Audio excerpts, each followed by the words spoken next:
it's those kinds of events when you see the marriage of the Fed and the Treasury, and you get Treasury. It's those kind of moments that make it that much more difficult to plan out portfolios. We've talked a lot about passive versus active, and when it comes to the composition of a portfolio, I have a few thoughts to share. One is, it's not either or, in my view, because data drives decisions, right? People go, well, I'm all passive or I'm all active. I go, why? First of all, it depends on the type of account. If it's a retirement account, meaning a qualified account, then we're not taxed until we take money out, right? If it's a non-qualified or non-retirement account, the investment decisions that are made and the actions that are taken in that account really matter, because it's ultimately going to have an impact on that calendar year's tax return. So we will commonly have a family on board and they've had a financial advisor who may have put them into expensive, very tax inefficient stock mutual funds in their non-retirement account. There's still a ton of money in active. People forget that. Like there's a ton of money in actively managed mutual funds.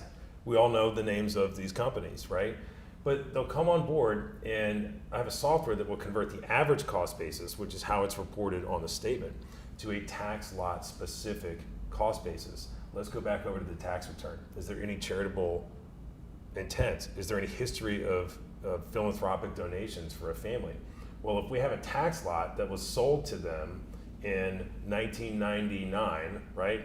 A tech fund, right? And the appreciation on that particular tax lot is hundreds of % or even more.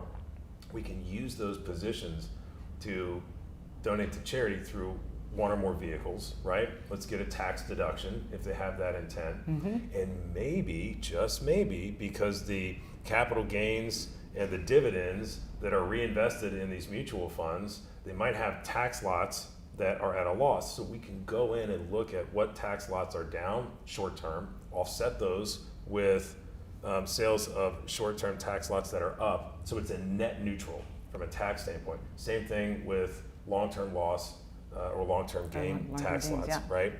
And when we look at the position or the composition, pardon me, of a portfolio, if passive for a particular market, large cap growth, I'm just coming up with for a particular sector, historically has outperformed active and is cheaper and is more tax efficient, key driver there, tax efficient, then it doesn't matter what my opinions are with respect to active and passive. I like both, it just depends. Right. And that data drives how those allocations are satisfied in a portfolio.